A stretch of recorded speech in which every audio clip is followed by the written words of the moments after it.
Hi, this is Laura Handke here, Like Us We Go's transformational voice teacher. And for this blog today, I am doing a video blog or vlog with one of my absolute favorite bands, the Boston Imposters. This is one of my favorite CDs right here. That's what it looks like. When you go to order it, you will know what it looks like. So, brief introduction here. I met Mary Clement. Is that how you pronounce your name? Yeah. Mary and Davy of the Boston Imposters when I was going through the transformational voice teacher apprenticeship training for the second time. And Mary was in that group of apprentices, and I pretty much fell in love with her right then and there. This is her husband, Davy. I love their music. And I just wanted to talk to them because how many husband and wife duos do you know who have their own band? I mean, they're out there, but I don't know very many. And this is interesting, and I love their music. So welcome, you guys. Thanks so much for joining me from Minnesota, correct? Wisconsin now. actually. Oh, you moved again, Wisconsin. Yes. Wow. Yes. Where in Wisconsin are you?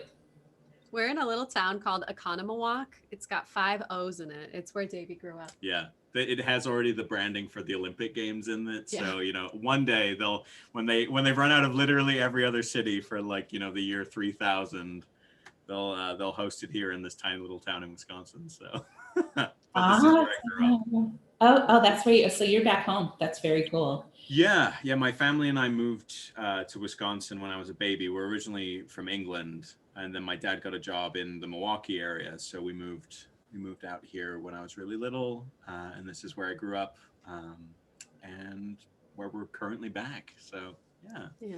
Well, and that's, that was actually a question I was going to ask in the future, because I've kind of gotten the sense that family is important to you too. It even comes up in your music. And I'm the same way. I come from a very large, farm stock family in South Dakota, tons of aunts and uncles. And I also am very strongly influenced by a very large and loving family. So I understand that. But before we get into that too much, let's talk about the Boston Imposters, and let's talk about Mary and Davy. So which happened first? How did you two connect up? How did you become a couple, and when did you start making music together? So we both went to Lawrence University in Appleton, Wisconsin.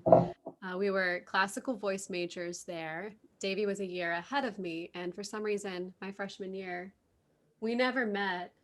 We had different voice teachers. So the interesting thing too is I think my voice class was a pretty moderate size. It was pretty in alignment with classes that had come before, but the class that arrived, Mary's class, was just huge. I think my year maybe 12 new singers joined the program. I think her year 48 new singers joined. So it was just, it dwindled quickly. It was a massive it was like we all came in, and then just a few of us. It was a little. All the way through. So all of us for the sophomore class, it was a little overwhelming. There's just suddenly like the voice program exploded, and it's fascinating because I think it was just one of those fluke years where universities will let in the same number of students every year, and of course there's the fall off. You get people that decide to go somewhere else, decide they don't want to go to university, all of that, so they have that cushion there.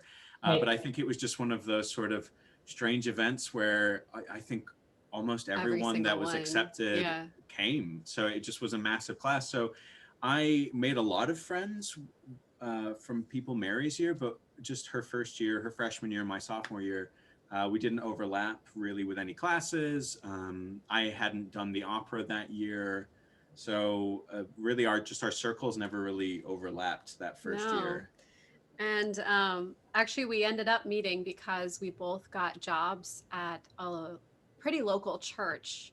It was about 15 to 20 minute drive from there. And so we got put into carpools, and we just happened to get put in the same carpool for this church job where he was a baritone section leader and I was a soprano section leader. And Davey had a girlfriend, and I never really thought much about it. It was like, oh, here's that tall guy. And, and we had 2 tall guys in our carpool, and they both sat in the back. It was this tiny little car. It was amazing. Kayla, our friend, car. she would drive, and then the guys always let me sit in the front, even though I am so short. Like, I could have been comfy in the back, but you were like, we'll be gentlemen.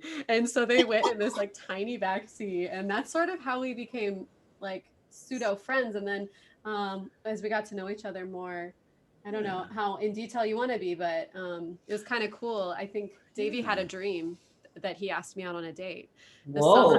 before my junior year, his senior year. I had broken up with the girlfriend at that point. Yeah. It wasn't one of those dreams. It was all very like sweet, and he courted me for a while, like old Yeah. times, I guess. And then finally I was like, oh, okay. You relented. Finally, I relented. No, I was pretty focused. I really thought I was going to be an opera singer, and I thought nothing can distract me from my studies. And Davey then came into the picture and sort of turned my whole world around. You know, made me think like, oh, maybe my priorities were wrong. Maybe I shouldn't be prioritizing my career. Maybe I can have like also love. Yeah. Well, I don't think it would say not to prioritize career, but I think For me, it was we were very both like, discovering yeah, that it was extreme thinking. I didn't Yeah. understand that there could be like a nice happy medium where we're supportive of each other and like loving and can still have a relationship. Because a lot of opera singers will talk about how difficult it is to have a relationship with anybody, family, or like a partner. And so I remember like hearing that in my ear, like if you're distracted, then your dreams won't come true. And I think what ended up happening was like I started to slowly realize that wait, maybe my dream isn't actually to be an opera singer. Maybe that's what other people were telling me I should be.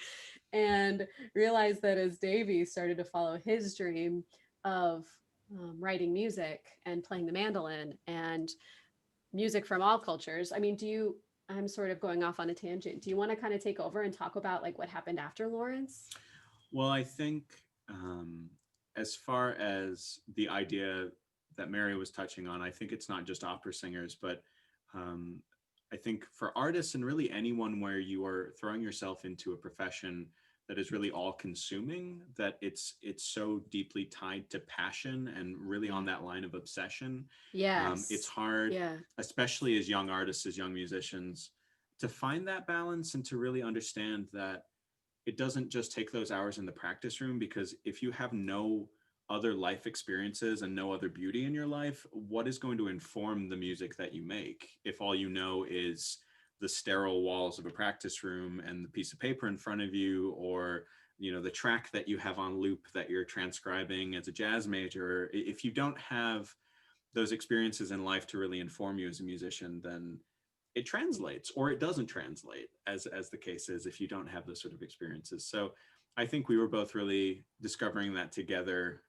as young adults. And it was really beautiful because I think we both realized that we appreciated the sort of education that we got and the amount of foundation in music that we received as classical voice majors, and then realized that we wanted to take the lessons that we had learned and sort of fly in different directions. And so that's I had always played the mandolin while I was at college. I started when I was in probably about high school. I'd always sort of known about the instrument. My dad plays folk music and plays guitar and sings, and had purchased a mandolin right around when I was 12. And so it was always sort of like floating in my consciousness. But I was always more interested in practicing fiddle tunes and folk music more than my classical music. It was hilarious. We'd go to the practice rooms together at Lawrence, and I'd be practicing my opera arias and my art songs and whatever, and Davey'd be next door playing mandolin.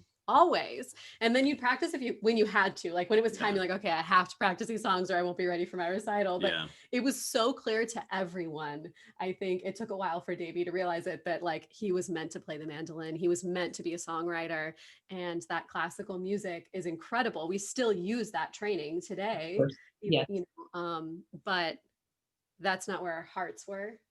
And that's what led us to Boston, honestly, for the Boston part of our name, the Boston Imposters aspect. The fact that when we went to grad school, we went to different grad schools. So Mary went to the University of Louisville in Kentucky to continue her opera studies for her master's. And I went to the New England Conservatory in Boston, Massachusetts, which has a really interesting program called the Contemporary Improvisation Department, or most people lovingly refer to it as CI, because the other contemporary improvisation is kind of a mouthful, especially as it's a very international department. And when you've got people coming from all over the world, that is a mouthful for native English speakers to say. So CI is usually what we shorten it to. And it's just an amazing program where people just really study and share the music from their culture. I went to school with people that were, raised in traditional Korean folk music and their classical music, or people from like Turkey that sing Turkish music, and friends that just played instruments that you would normally only see in museums in this country, but seeing them as like a living, breathing art form.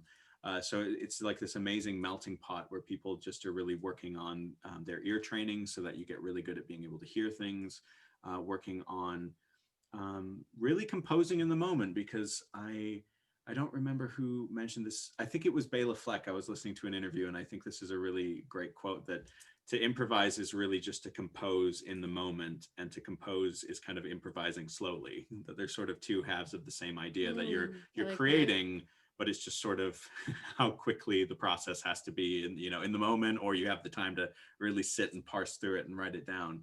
And that department was really sort of based on that. And it was an absolutely incredible 2 years. And then Mary came out and joined me in Boston. And then that's really when the duo formed. That's when the duo formed. Okay. Yeah. So I was in Louisville. Oh, sorry, go ahead. How long were you two together before you actually got married then? Quite a while. What's a fair, so 5 or 6 years? Yeah, so this month we actually just celebrated 8 years of being a couple. Yeah. But we've in June, this past June, it was only 2 years of being married. So 6 years before we got married ish, I would say. So let's talk just for a second. I want to go back to what you were saying about the lifestyle of an opera singer, which because Nicole Cabell was one of Linda's students, and I met Nicole in person, but she's a professional opera singer and now a teacher also at I forget which university. But so they travel a lot, don't they? They travel so much. And people don't know that. At least I didn't know that. I was under the impression that you get hired on by an opera house and that's where you sing. It's not true. Wouldn't that be awesome? Well, if you That love would be so great. No, it's like you have to go where the job is. And I think honestly, that's something we're discovering as a duo as well. Not so much now because of COVID, but if we had decided to go on tour, that's what you do as a folk duo as well. In order for people to figure out that you are there, you have to get gigs. Yeah, you have to get gigs all over the country and go on tours to be seen. So yeah, it's interesting.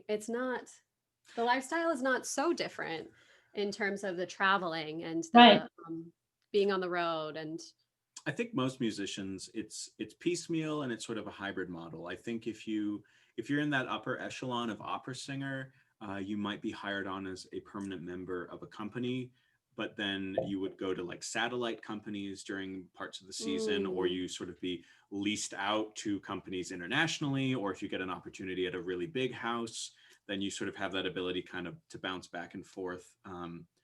My teacher in undergrad, his most successful student, she's performed at the Met and done all of those sort of things, but I think she tends to sort of, at least the last time I was aware, I think she sort of hovered around sort of Santa Fe Opera, and then had an opera house in Germany that were kind of her two home bases, and then sort of ping pong back and forth between those. It's hard though. It's Yeah. hard. I think most musicians, even folk musicians or studio musicians, you have to take what comes your way. And that might mean being stationary for a little while, being semi-local, kind of going back and forth and commuting, or being really far from home. It's funny, we went to the bank recently and we're like, they asked us what our job was. And you're like, oh, we're musicians. They're like, oh, that's not an option here. It wasn't like on the list. That wasn't an option for a career. So we had to, I think, say we were teachers. Yeah, we'll just take the music out of music teacher and just put teacher down. Yeah, I can totally relate. It's hilarious. So it sounds like you two were kind of figuring out what you didn't want and coming to a place of where your music wanted to source from at the same time while you were going to school, correct? Yes. Yeah. So while Davey was in Boston, I was in Louisville actually teaching a class to music therapy students on like how to sing in different genres. And it just feels so divine to me now looking back that here I go to school to keep following the path that I thought I was supposed to be on, to be an opera singer. And the scholarship that had never been a scholarship before is one where I have to study and sing in different genres, to teach students to study and sing in different genres, which is where my passion for teaching began and where my passion for songwriting and bluegrass really came to the forefront. I was like, Yeah. wait, and here's Davey. You know, when we were long distance, it was really hard sometimes. So that's when he wrote one of our songs called Periphery and sent it to me. And it was this like, oh, wonderful. We can communicate through music. And then a couple years later, I'm in Boston and we started singing it together. And now it's like one of our songs, but it was Davey's first. So that's how the Boston Imposters started. Is you took a song that Davey had written and you sang it together. Absolutely. And you liked what happened, so you kept on doing it. We started writing together, actually. Our song on the bus today. But I mean, yeah, like you made a basement session CD that you gave me. And when we were long distance, I would sing along to it in the car over and over again, being like, if I can come up with an original harmony, then maybe Davey will let me be on his album someday. And I never like thought that I could be like a duo. So there was kind of a me really thinking, oh, Davey's the greatest songwriter in the world. And I could never do that. And then all of a sudden, like I started to come into my own as a songwriter as well, be like, oh, maybe I can do this. And started, starting to come, I guess, like step into the shoes of myself, not feeling like I had to be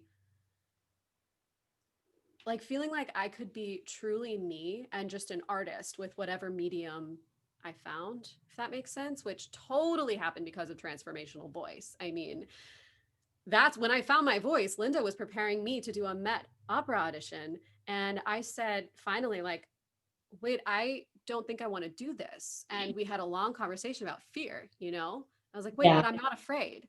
It's just not what I want. And it was Let's a huge breakthrough. Let's talk about this a little bit, because I remember, and I hope you don't mind my sharing this, that you were pretty open about it back in training, that you described yourself as a recovering perfectionist. And so you were working with Linda in preparation for something that you realized you didn't want. And that's how you met Linda, was you found her and had her train you for this Met experience? How I met Let's Linda. let's flush this out here. Okay. I met Linda. This is a random, well, let's call it divine. Linda actually was hired by my mom, Julie Amacher, at Classical Minnesota Public Radio to work with the radio hosts on their speaking. My mom told Linda, oh, my daughter's studying opera. She's at University of Louisville and she's like struggling with her technique. And Linda said, oh, well, show me a video. And Linda watched a video of me singing. She was like, she really has what it takes, but there are just a few things that she needs to change. I could change it within like a couple months. And so basically, like I finished my graduate degree and immediately started working with Linda. And that's how that happened. I mean, I hadn't even met her in person until months later. I met her online because my mom knew her in Minnesota. So yeah, super random. Yeah. Well, I'm not a believer in the coincidence either. And, the fact that he had a dream that he asked you out, and, your mom was working with Linda, who happened to mention this. It's, I'm a big believer in the divine plan. So this is all within my territory here. But so describe what that was like, preparing for this, and how this maybe relates or doesn't relate to feeling like you were a perfectionist or whatever. I mean, making that decision, I don't want to do this, because that's a really big deal, right? It felt like a really big deal. I realized that I don't know, I had this moment where I realized my whole life I've been conquering fears. And that was where I sort of started to realize I could trust myself. And that judgment was when I looked back and I thought, well, I was scared to do this, but I did it because I wanted it. I was scared to do this, but I did it because I wanted it. I mean, I applied at 9 graduate schools and did auditions at 4 live schools. I made all these recordings. I mean, I have worked so hard. And when I thought about preparing for the auditions initially, I was like, this will be my chance that I can prove to everybody that I'm good enough.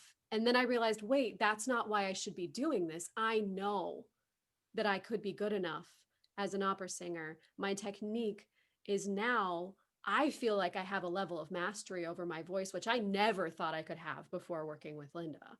I always thought I'll be the expressive singer who struggles with her technique. You know, because I would get praised on my expressiveness. They'd be like, oh, but she's not the like technically accurate singer. And so it was that moment of reaching that level and then realizing kind of what you said too, this idea of I figured out everything I didn't want before I could figure out what I actually wanted. Yeah. You know, but when I look back to Little Mary, I wanted to learn guitar. I wanted to sing like my Jewel. favorite. I wanted to sing like Jewel. She was my favorite singer growing up. And my mom and I would sing to all of her songs in the car. And we jam out to like the Ally McBeal soundtrack and listen to all these like folk and jazz and pop singers. I never really felt that way about classical music. I didn't listen to it for fun. When I let my hair down, I would listen to Regina Spektor. You know, I would listen to these singers that that just wrote what they wanted and performed however they wanted. But if I hadn't reached that level of mastery that I have over my voice, I would still feel limited as a songwriter and as a singer, even in this genre. Absolutely. So I have so much gratitude, and I still sing classically just for fun. Yeah. But I realized I don't want to do the Met audition. I don't have anything to prove. You know, one thing I have noticed is, and then I'll bring you here into this conversation too, Davey. Mary and I are kind of hogging it right now. I just want to touch on that too, because this is something that I've noticed when I really thought I wanted something and I was going for it and going for it and going for it. And maybe sometimes it felt like I was beating my head against a wall. But when I made that decision, okay, you know what? I don't want to do this after all. It was like a huge burden just was lifted from off of my shoulders, off my body, off my consciousness. Did you have that experience when you made that decision?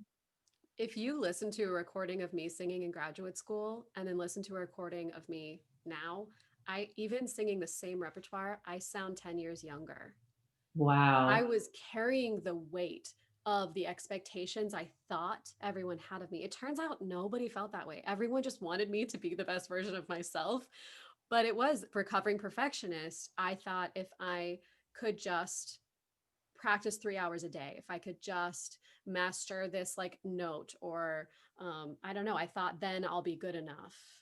But if I can sing, and in our duo, I don't sing in the full range I would sing in classical repertoire, but it's enough. It's plenty. And that to me is huge, that I could just sing in this much of my range and it be enough. That makes me feel whole. Yeah. Yeah, that's big. Yeah. And you guys are fantastic. I mean, I love your music. You're both of you. It's like it just shows up how ingrained and natural, and it just comes out 100% effortlessly. Both of you, your best voices.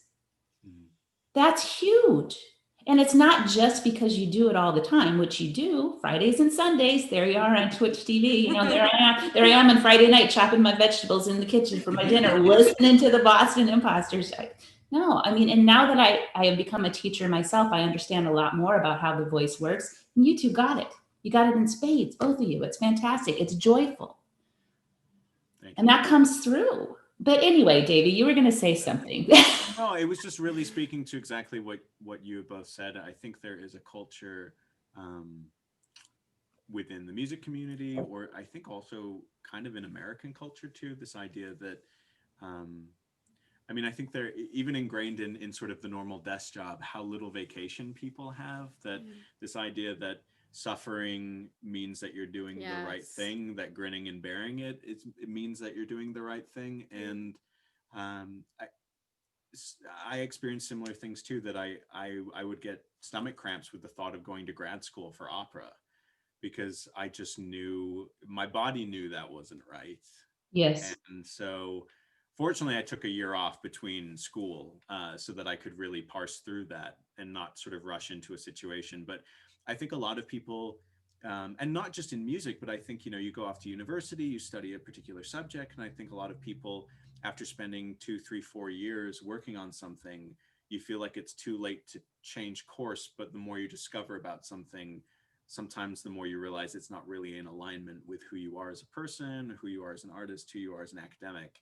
Yeah. And so I'm just really grateful that music is a vast enough thing that you can sort of course correct within the scope of music. And I think really the big thing that has attracted us to the kind of music that we make and the sort of music that we love, and thank you so much for your kind words about that. Yeah. And I think we're always striving for honesty and sincerity, because I Yeah. think the kind of music that we love is inclusive. It's the kind of music where anyone should be worthy of being heard. Anyone should be worthy, like bluegrass. Which we wish was that case with all music. But that's the beautiful thing about things like folk music, things like bluegrass music, is that it would be hard to find a community of bluegrass musicians where people aren't welcome if, you know, they've maybe have just bought a guitar and they can struggle through maybe 2 or 3 chords. They're just as welcome as the veteran fiddler who knows every tune under the sun and can play them in every key. Yeah. And so it's a really nice point where people are really exchanging time, energy, and the sort of the years that they put into the craft to make something effortless, to make something seem as though it's as easy as breathing. Yeah, that's what you have to do. You see somebody who's incredible at their instrument. My first thought is always, well, they were born that way. Then it's like, wait a minute, that's a lie. No, they've worked so hard. Nobody was born that way. Yeah. It's honoring and honing your craft. And you know, this whole, we're coming to the point where we need to wrap this up, because believe it or not, it's 4:35 already, and I still want to hear you guys do a song. But I think the way that we have brought this to a conclusion is about doing what you love and bringing this out of your heart and into the world is so important. It's so ironic that this is coming up. I didn't know that this was the direction this interview was going to take. But just today, I was getting my lunch together and I heard a commercial on the television about how Monday morning blues, you know, and about how everybody hates Monday morning because they're getting up, they're going back to a job. This is how our culture thinks that life should be. And I literally pulled my head out of the refrigerator and I just looked at my husband and I said, that is so wrong. Yeah. That is wrong. Why do we live this way in this country? Nobody should be living that way, dreading Monday morning. And we don't have to. Yeah. Yeah. You can really make your life and shape it the way that you always want it, but it does take time and patience. And like you mentioned, the like divine timing of, you know, if I hadn't, I don't know, since I met Davey at the right time, or yeah, it's really incredible. I don't want to take up too much more time, but I hear you and thank you for saying that. Opening your mind and your heart up to the synchronicities and taking advantage of them and listening and knowing, you know, they're trusting yourself. Yes. Yeah. Yes. Like Davey with his stomach ache, like trusting your body will tell you. Yeah. It'll be loud and clear. Yes. And not everyone, unfortunately, not everyone will. I think the folks that I feel just the saddest for in life are the ones that where I talk to them and they don't have hobbies, they don't have passions, where I feel so incredibly fortunate that I fell in love with music and playing music at such an early age that, you know, I have friends and family that are dreading retirement because they don't know what they'll do with themselves. And I think it's lovely when you find something that you can really devote your entirety to. And music is just, it's one of those beautiful things that you'll never be done. Never master everything in it. It's just, it's infinity. Music is infinity. It'll go on forever. And it's the law of diminishing returns. Eventually, you know, 8 hours of practice will only get you maybe 0.01% better at something. And then one day, all of a sudden, you know, you get it. Yeah. Well, I'll tell you, your fans are grateful that you both found that too. So, thank you. Well, let's do a little song, would you? For us, for my my readers, my listeners this time. So talking about Monday blues, Davey wrote this song. It's called the Quarantine Blues. Sometimes I pretend I wrote the song and it was Davey. So this is sort of, it's a very sort of tongue-in-cheek look at the drudgery that I think a lot of us have to go through right now with. We thought it would be stuck. Like 13 weeks, and now we're. No, this song, unfortunately, like this song hasn't gone out of style yet really as far as hasn't. the lyrics. It won't.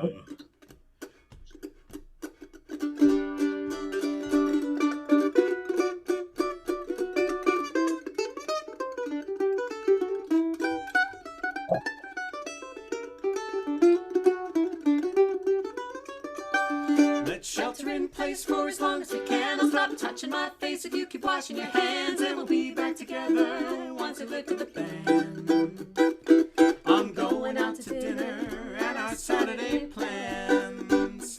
I'll stop hoarding all the tissues just to dry up my tears. You've enough TP to last for 17 years, and the thought of you, darling, won't quiet my fears. Should have bought cans of food instead of cases of beer. So keep a 6-foot distance around my heart. I'm feeling socially distant, 'cause we must be apart.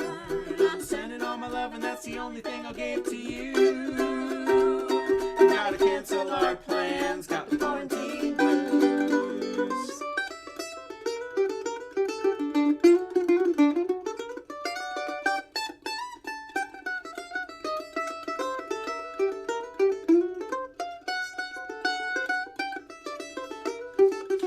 Books on the floor with the cats in the sun. They're basking in the stress of work not getting done, and taking frequent naps. They're not the only ones.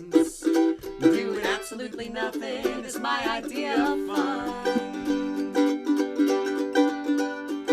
I'll keep working on my hobby till the time it'll fly. Maybe I could write an opera, make the audience cry, become a master painter, watch an oil paint dry. But I'll probably stick to nothing now that I could try. So keep a 6-foot distance around my heart. I'm feeling socially distant, 'cause we must be apart. I'm sending all my love and that's the only thing I gave to you. Gotta cancel our plans, got the quarantine blues. Now I'm not complaining, I got my life and my health, and your love and music are a bounty of wealth. And I hope you take comfort with supplies on the shelf. And I hope you take time to take care of yourself.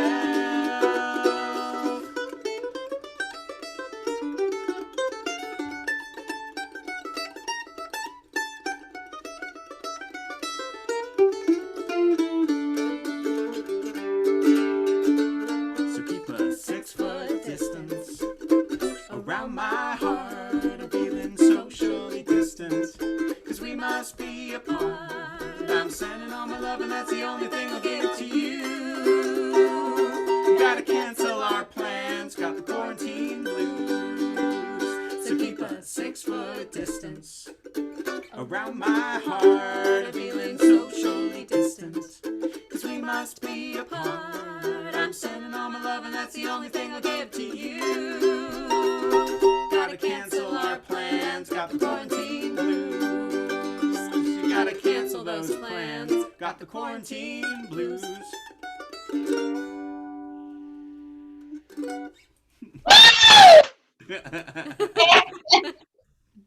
Thank you, guys. Thank you. Thank you. So quick question before we sign off. How can people find you and how can they support the Boston Imposters? That's fantastic. Thank you for asking. Yeah. Our website is thebostonimposters.com, and we are doing the live stream concerts on Twitch every Friday and Sunday, 8 p.m. Central Time. So what is that, 6 p.m. 6 Pacific o'clock time? here in Oregon. Yep. 9 p.m. Eastern Time. And tuning in, following us on Twitch, subscribing if you'd like. There's a donate button. There's lots of ways to support Really us. sharing the music too. Listening to us on yeah. Spotify. You know, Awesome. if you hear what you like, we're on Spotify, Apple Music, YouTube.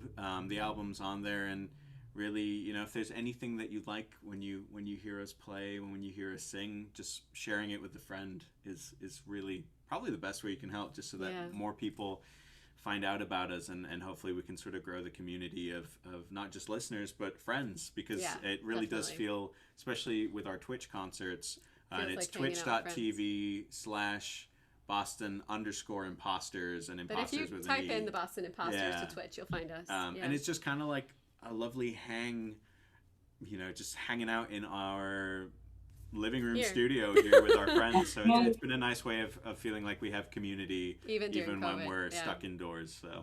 So readers do all that. I know I'll be there.